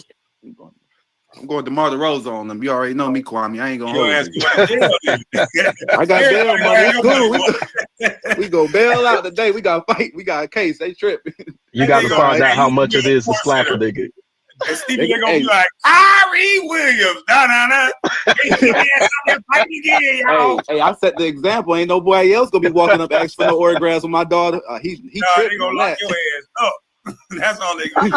I'm glad you mentioned Stephen A. Kwame because I was gonna get to him been with too. the crash outs before. You know who I'll go out. They gonna lock your ass up. I'm glad you mentioned him because he's also responsible for this culture. Because, like for Giannis the other day, he said somebody like Giannis is an underachiever because he got one championship. I don't blame that on Stephen. No, I blame that on you. What? What did you do? I'm gonna tell you why. You listening to somebody that can't do something that they're talking about. Since when do we validate people that do that? You fans, you viewers love the way he was disrespecting athletes, so you chimed in. You validated him. He was AI's best friend. Don't blame the public. Yes, He was because of the celebrity of AI. You validated a sucker. Just because he was around the answer, he got validated. This is a sucker. Why are we listening to somebody that can't do something? If I can't fight and I talk about fighting, you see somebody slap the shit out of me, I do nothing. Would you respect me talking about Come on, man. Y'all validating suckers and then getting mad off the sucker shit they say. I don't pay attention to Stephen A like that. I know he a sucker. So you ain't even pay attention to what he said to Ja? Who? Ja Morant. You ain't pay attention to what Stephen A said to Ja Morant in Memphis, like the whole thing in Memphis. I spoke about that. That's why I told Ja not to say nothing to him. Let me say something to that dumb motherfucker. I ain't got a contract. I'm gonna call him a sucker, a bald head weasel. It ain't gonna affect you. That was you know. But when it he say, I just go against the dumb shit that he say. That's I'll be the one who cuss his ass out so John Morant can keep getting his bread. But when it comes to the Lakers, when you play for the Lakers, bro, that's what it is. It's championship culture. Yeah. So that's why I don't understand this. Respect Kobe more than they do because this man took time away from his. He took time away from his kids, his family, to dedicate himself to a game. This is just a game, people. In the grand scheme of life, this shit really don't mean that. This is just entertainment. It means something to us. The motherfuckers who move and shake the world work at the Port Authority. They got a lot of motherfucking power. You see, they almost shut down the motherfucking world. They'll make the president stop and answer their question. Yeah. Motherfuckers who make things move got way more importance than a motherfucking basketball player. These politicians are way more important than fucking basketball players. I want my son to be a politician. I want my son to set the bar and set the rules and do right by the power that they get because politicians are above the rest of us, nigga. I'm tell you that. They control everyday laws. Yes. They pass laws that affect everyday people. So yeah, you're right. But that's why I created fucking basketball player. You don't get no respect. You don't see nobody kicking no politician up their ass talking no shit. They'll get your ass arrested. That black dude that just that was over the Port Authority in California, what's his name? I just did a story about this bitch. He was above the police in Los Angeles. He was right up under the mayor. This motherfucker go out here and call in a bomb threat on his own office. All that power he got. He called in a bomb threat on his own goddamn office. Fucked up. That nigga's an asshole. Now he's facing 10 years in jail. Done fucked up. Ain't gonna be a politician no more. The power gone. Shit's dumb. Nigga's an asshole. Man, I'm telling you, you don't fuck up that kind of power, man. That's where the power at. They talking about Chris. You looking at the camera? What? Of course, I'm looking at the camera. What else am I gonna do? Hey, you look like you were in the zone, dog. Yeah, I'm looking at the camera. What else am I gonna? Am I gonna do this? Hey man, you were looking mad. I was about to turn out. I was about to run. I was about to take off. Am I gonna do this or something? No, Yeah, everybody looking to the I don't know camera. what you were looking at, but you were staring like. I was like, oh shit, what the fuck that nigga looking at? I thought you were looking at Kobe Bryant films. That's why I was like, he ain't looking at me like that. I ain't do nothing to the nigga. Hey, niggas do hate Kobe. Niggas do hate Kobe, dog. Who the hell He hates down. Kobe, I man? like, I'm like, man, that nigga Kobe Who? Why would somebody hate Kobe? That makes no sense. because you like LeBron. Y'all niggas was conditioned. No, I like both. No, believe it or not, I like both. I like Kobe, MJ, and LeBron. I don't dislike none of them, but I've been around them all. And Kobe is like right there with MJ. But LeBron, when I was don't have that, bro. And when you play against LeBron, you got to worry about this son bitch flopping and getting you in foul trouble. When you play against Kobe, you got to worry about this motherfucker chucking your ass when he trying to box you out and breaking your fucking rib. There's a difference. Look, Kwame, He ain't coming into you to goddamn fall down. He's trying to lay the wood. He learned to hit first. So when Kobe go to box out, and every big man is taught to have their hands up, Kobe used to boom and hit you with a quick one and try to get in there. And what do the referees see? They see you trying to retaliate. That's when you get the foul. And Kobe will be right in your face like what? LeBron will come into you and slide all the way up under the goal and then hold his head and then peek up at the ref. Hey, he's an actor, bro. He's an actor. Acted at film. Denzel, Robert De Niro. You know what I'm saying? Hey, LeBron say, oh shit. Yeah, I got that one. He just acting, man. Too. He's acting a couple people. That shit crazy. Hey, he be doing a good job acting, though. I ain't gonna hold you. He be doing a good job. That nigga be getting in foul trouble, boy. I'll be tiptoeing on the court like, damn, I don't want to bump into that nigga and get in the foul trouble. I'm like, this thing, Kwame. Me personally, I've got LeBron as number 2. I've got him as number 2. But if somebody like, wait, Kwame, wait. Let me finish. Hold on, I just want to understand. Number 2 on the all-time great list. I've got him number 2. And who's number 1? Jordan. Okay, he's number 2. Okay. I've got Jordan number 1. But listen, if you say, okay, you got Kobe up there, I'm not going to disagree with that because, one, you play with Kobe.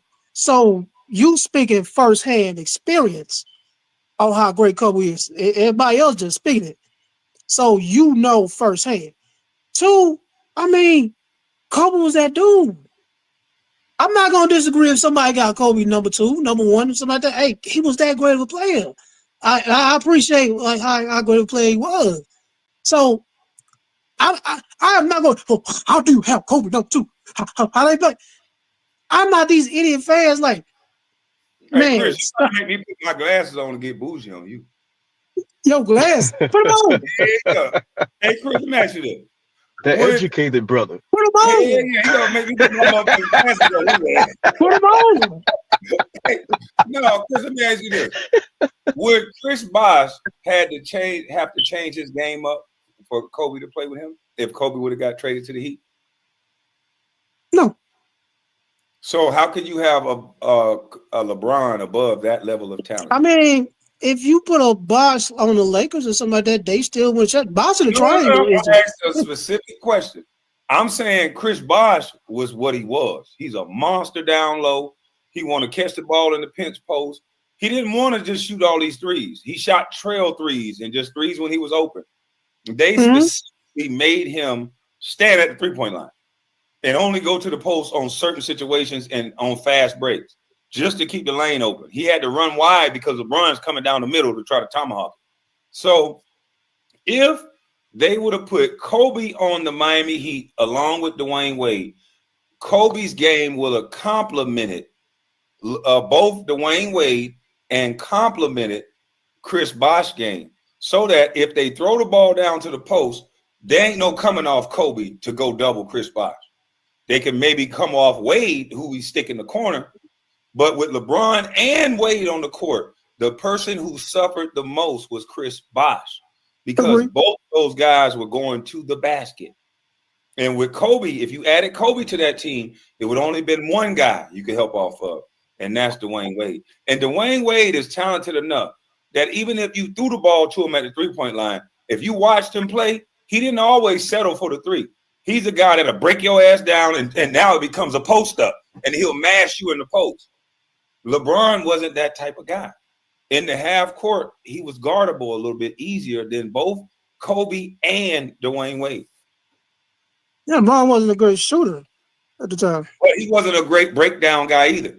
If you give, I would rather have, when Dwayne Wade was Dwayne Wade, when you hand him that ball in the half court, he made up for not being able to shoot with getting to the spot he want to get to and get to a floater or get to a shot he was comfortable with, or just backing your ass down and just overpowering you when he was Dwayne Wade.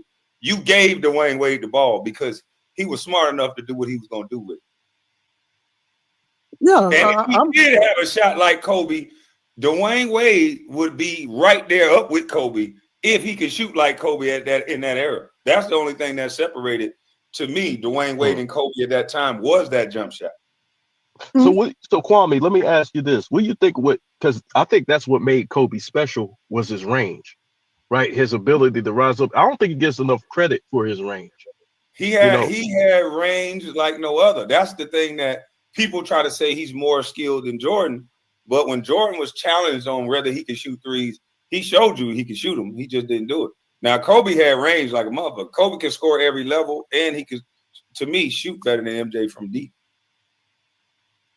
Yeah, because I think that changed because I actually did the Phoenix game, right? The first round where y'all played in the first round. And I'm sitting there watching, and I'm like, everything that we talking about right here with the spacing of the game is what y'all were dealing with. You know what I'm saying? With Phoenix, like Garden Diao, all them dudes, Barbosa, all them dudes who could, like back then, y'all didn't switch everything. Tim Thomas. Don Murray. Tim Thomas. Tim Thomas the ball. whole problem when they got that song, did you? Which you ain't like Gardner Murray? Man, Amari was Amari. He was gonna do what he was gonna do. Tim Thomas, you didn't know what this son bitch was gonna be at. He could score in the post, he could score in the mid post, Three-point line. Nash was floating around the 3-point line, and he shooting three. Yeah. Don't forget the Matrix. Was Brad Miller was like that too, but they ain't talk about him like that. He couldn't shoot threes like Tim Thomas, man. That joker. He was like a big guard. Crazy. He was like a big guard. Tim Thomas is one of those players that will fit better today because of shooting. They recommend big man to shoot back in the day. I don't know why. Because I was watching that game and I'm like, played. He was impactful when he played. I'm like, there's mismatches everywhere on that court, bro. There was mismatches everywhere. I said, damn, bro. And then Phoenix is playing like they do now. And so it's like, damn, y'all were playing like a futuristic team back then, and nobody gave like y'all 20 credit. years ahead of time. Y'all were playing 20 years ahead of what we were seeing, basically. Yeah, they put up 116 points. When they got Tim Thomas, that's when they really, really was a problem. And Roger Bell for defense. Roger Bell, Tim Thomas, Barbosa. And Barbosa off the bench. Yeah, everybody he ran to was a shooter. That could still put him.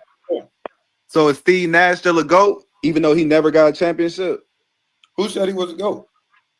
Oh, Jesus.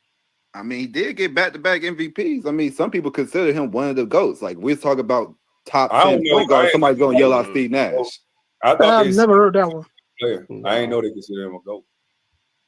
Hold on, we got father of 03 in the back. Let me put I ain't know who this. I don't know who this is. Oh, father of 3. You on the panel? What it do, big bro? I just wanted to tap in, salute everybody in the chat too. What's going on? What's up with us? What's good? Nothing much. Man, I'm the biggest LeBron fan, bro, and I just wanted to tap in. I was, catching up on what y'all was talking about. But I just wanted to say I want to defend his name too, yeah. But even me as the biggest LeBron fan, bro, I'm 34 years old. I was able to see Mike and Kobe play. I even got him behind them. I got LeBron all time at 5. My top 5 is always being Mike. Believe it or not, I got Magic above Kobe still, though, in my opinion. I got Kobe at 3, I got Shaq at 4, and I got LeBron at 5. When you talk about people that's unguardable, and you know really, when you really know basketball, and like you said, who make who better around them, I think that should be the order. Even if LeBron had 5, like from watching the game, seeing what Jordan did for him and did for the game, like didn't nobody want to be LeBron. You know what he finna say. Do not. Hey, y'all don't try to invalidate what Father 3 said. Now that man put Big Shaq Diesel up in the category. Now nobody could guard Yeah, that. I got to, man. Yeah, change But the rules of the game for Shaq. to me personally, I feel like the only knock on LeBron is he was not coachable. He didn't have an all-time. LeBron is the coach. You better tell him. But that's my point. That's my point, though. Why you say he's not coachable? Because he didn't allow nobody to coach him. When you talk about Phil Jackson and all of these greats, even Steph Curry with Steve Kerr, you have to allow yourself to be able to be told something. Like, you don't know everything Phil about. Jackson type coach. I know that's because you wanted to play the coach role. You wasn't coach. Don't do that now. He had Big Paul Silas, bro. Well, Paul Silas was Man, good, chill bro. out, man. Paul Silas was a good That coach. ain't no. I mean, they cool, but what I'm saying is your mentality as a. I'm with you, Father 3. I don't think he allowed for people to coach him because he felt like he was smart enough to be the coach. But I'm going That's against my point. What does get him in trouble sometimes. I agree. And the coach that he won the championship with, Frank Vogel, he just had won a championship with. He got rid of him. Like, who is a good coach? Yeah, then? Frank. I mean, when you talk about Phil Jackson with Mike and Kobe, you talk about Steve Kerr with Steph Curry, all of these Hall of Fame coaches, in my opinion, they became great because a star player was able to buy into their system and play their role. You see what I'm saying? Like with LeBron, he's not allowing himself to be told anything about the game. In my opinion, everybody that's a LeBron fan know when what's that one coach that he got fired mid-season? The nigga went and rid up a play. You talking and about he done threw the damn the Russian coach. Dang. I know you talk about. I just can't put my finger on it. I forgot his name, but my point is, at the end of the day, man, when you a great player, you still have to allow yourself to, still be a mentor or get mentored into the game of stuff that you're not good at, in my opinion. That's the only knock I got on LeBron. That's why I feel like he's F5 all time, in my opinion. I mean, I wouldn't say uncoachable, but hey, that's like I say top 20, but I ain't gonna give him. Listen, it's not even a debate about LeBron. I think the fact that you guys got to understand, you can't teach athleticism like LeBron. This is God-given talent. You understand what I'm saying? Certain things is just meant to be. The fact that people even try to put him in these equations with other players and stuff is especially like Jordan. It's ridiculous. Jordan is old news. That crap they pull on that is media hype. It shouldn't even be a debate about this, brother. Michael Jordan is holding up a whole lot of other players' reputation by you guys keep on putting him in these categories of every great player that comes up. Steph Curry better than Jordan. Kevin Durant better than Jordan. LeBron 10 times. Wow, that's crazy, bro. Wait. That's crazy, bro. That's crazy. I ain't never heard that before. That's wild. That's wild, bro. That's a hot take. That's wild. Bro, you about to Everybody take got their own opinion, but that's wild, bro. I just said Karceno. Yeah, I'm gonna say your name. Karceno don't say nothing. No foolishness. Don't do it, bro. Man, that's a hold on, man. Y'all give Cino a chance to respond. I want to hear Cino response, man. Because I'm too busy. Karceno ignorant. He got a smirk. I know what he's about to say. I know what he's about to say. Let him say it, man. Go ahead, Cino. Mommy, this your fault. Thanks for inviting me up here. I have to come up here because I'm pretty much embarrassed. Kyrie came up here. Couldn't believe it. It's Chris Bosh. I couldn't believe it. That you came up here and did what you did today. I was like, man, you disgraced the entire panel with you coming up there every night. You come up here on the big stage and say something moronic as that. Like Chris Bosh. Hey, that Captain Jack series now. That Captain Jack need to be platinum, man. That's a jam. Yes, that song is. So your arms disappearing. Look, LeBron James, right? I've said this constantly about LeBron James. You're right about him being a God-gifted athleticism, can jump out of the gym to be his size and run and jump as fast as he could, that's God-given. But he just didn't possess the actual basketball skills that everyone else had to learn. And now that he's, 18, 20 some years into the league, that stuff eviscerated. And you got to fall back on your knowledge of the game and what you really know, and to survive in the game, and, he's been pretty much regular now that all of that stuff is gone. You only have that for so long. Like with Michael Jordan, he was the same way. Jordan was pure athleticism. He had skill, but he had all that to go with it, but he had to work on his foundation and balance. So when his game changed, he went from Air Jordan to MJ.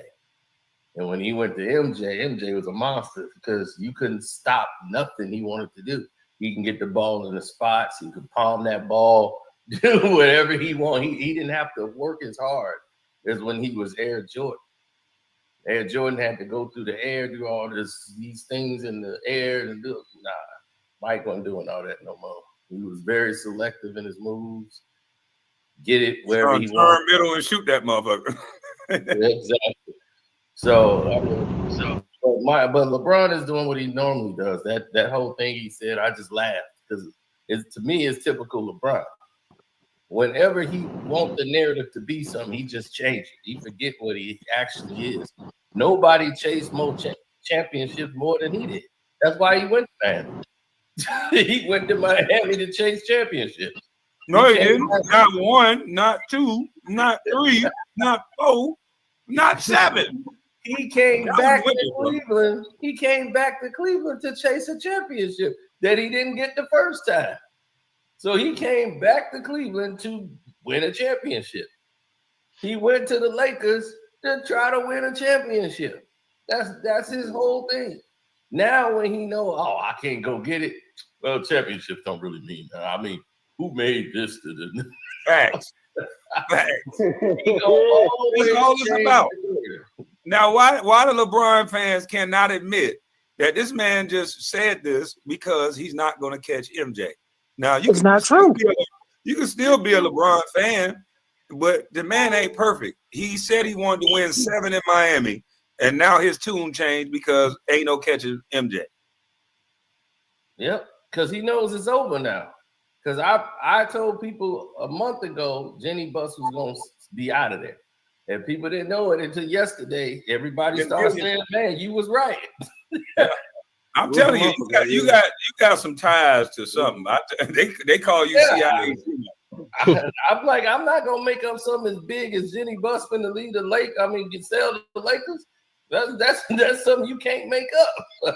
Man, that's crazy. Because I told cashed out. No, $10 billion. They cashed out. But you don't understand. When you own the Lakers, that's better than money. Yeah, I agree. The whole fucking city stopped for the Lakers, man. The city, the whole country. And these new owners that's coming in, this Bron time is up. I told you, it's not his show no more. And he finna be up out of here. So they getting ready for this retirement thing. They finna get Bron up out. He finna be up. They gonna give him that nice push up out the league because it's time for him to go. This is Luka's team now.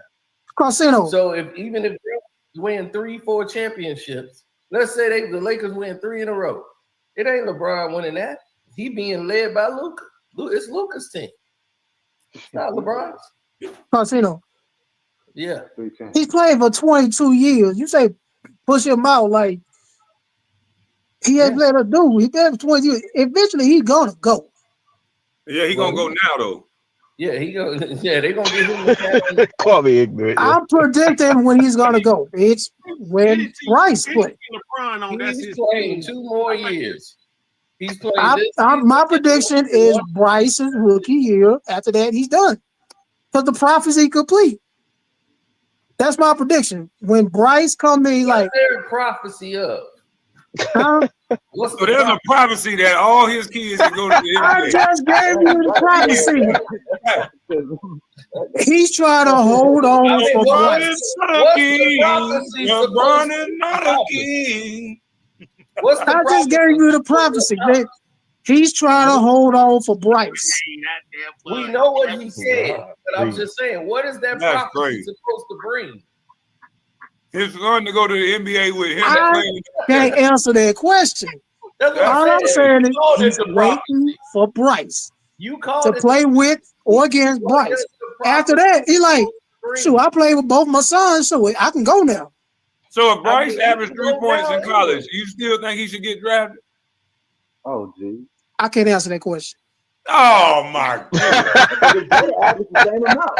Because you said you want to fulfill the prophecy. So if he come out after averaging 3 points or 6 points in college, can the prophecy still be complete, or will LeBron have to change up the prophecy? They'll give Bryce a nice worst case free agent deal. God, be more careful. This shit worse than I thought. It don't stop, bro. It don't stop. It don't stop. Guys are giving up 3, 4 round picks. I didn't say he was gonna get drafted. I said worst case free agent deal. Can y'all Worst explain? case NBA deal. God damn. Everybody gotta have a dream. Oh shit! What? Did you say have a? I thought you said have a dream. So here's the thing about Everybody Bryce got and it. Bronny, right? Bryce didn't average 4 points a game. Then you have to look at the situation. Bryce wasn't the first, second, or third best player on his team, and they won a championship. Bronny James was never the best player on his team, and they won a championship. Bronny James wasn't even supposed to be a McDonald's All-American. Somebody couldn't make it, and then they stuck Bronny in there. So I wonder how they had a flat tire, or somebody dropped off a pile of money. Somebody probably dropped off a pile of money, and they put Bronny on there. So, but Bryce has a more upside because he's about 6'7". He's 6'7", And still growing. possibly still growing. So he could they might be a role for him to play, like as a power forward or something. But there's no like with Bronny to be an undersized 2 guard because he's really not a point guard. They trying to teach him, like they trying to claim he's the 3-and-D guy, and he's not. He can't really defend these guys, and he just don't have the mental toughness on the court to deal with what they gonna bring. And you can see that he seems overwhelmed a lot of times. Now G League games, that's G League games, but I'm talking about in the pros. No, I don't. Even with the help, it does not service the league for them to go and do something like that. You don't promote that as your talent and try to market it. And I knew Jenny Bus days was numbered. This LeBron thing got to stop. So I was like, yeah, they finna get the Dodgers owner and everybody. They finna take them right on out. The NBA wants to get rid of these old time owners that the family base. Reinsdorf is probably the only one left. They got to get rid of. They want him out. But fight that guy, boy. That's something. He is gonna live forever. I think he probably in the 90s now. He still ain't letting go. He's still selling Jordan and Pippen. That's his whole intentions. He's selling Jordan Pippen gear. Yeah, he's making Bulls are like the 3rd highest grossing team. And not because the team is good. I've never seen an owner come out and say he don't want to win a championship. That man was like, we got 6. Man, that's enough. Kwame, you ain't gonna believe this. championships, you got to pay these players. You got to pay out these large salaries to keep going in there to win championships. And his philosophy is the team should be making money. And that's how he looks at it. So he just makes money off the 6 championships and marketed that. And those people go in there, they have a special 6 championship day, and them people pack that at the stadium, and you can get special Bulls gear at that store there that they don't sell nowhere else. Like the stuff that's like the pinstripes and red, like you got to go pre-order that somewhere. Here, Chicago, go to the game, go in the store, and you can get it. They got it inside the stadium. I'll be like, current players don't even got their jersey up there, but you got Rodman's, Pippen, and Jordan jersey all through there. 45 and 23 or just 23? You can get 45 too. You gotta get that 45 too. Damn, that nigga making money, boy. That 45 still sell too. And when the last time MJ played basketball for him? 1998. Damn, still making money off MJ. Now y'all tell me, do y'all want to be the nigga entertaining or the nigga making money off the entertainment? The money. The latter. Bro, them owners get paid, win or lose. No, they get more if they ain't winning. Yeah, I'm a Cowboys fan. I knew. Can y'all explain All about luxury tax, what luxury tax means? Say it again. I think the Lakers are like $200 million luxury tax.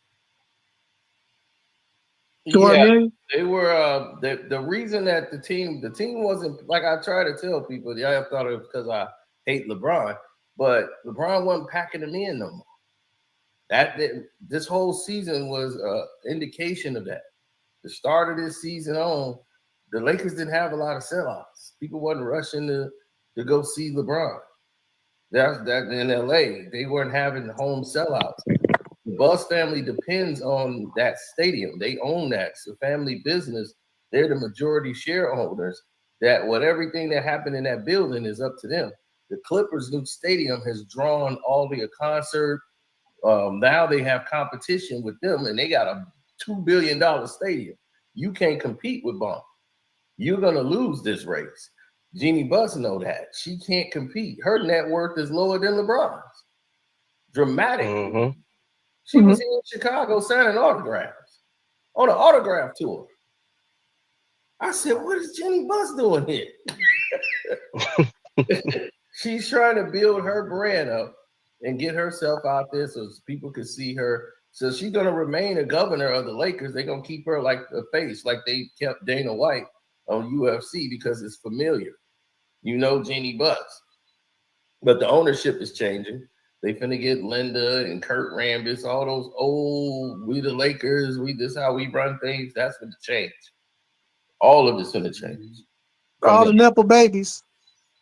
Well, all of the people that were running the show behind the scenes, that's gonna go. Because this Bronny experiment, the whole promotion into that, LeBron wasn't packing them in no more. People wasn't paying money to come see LeBron.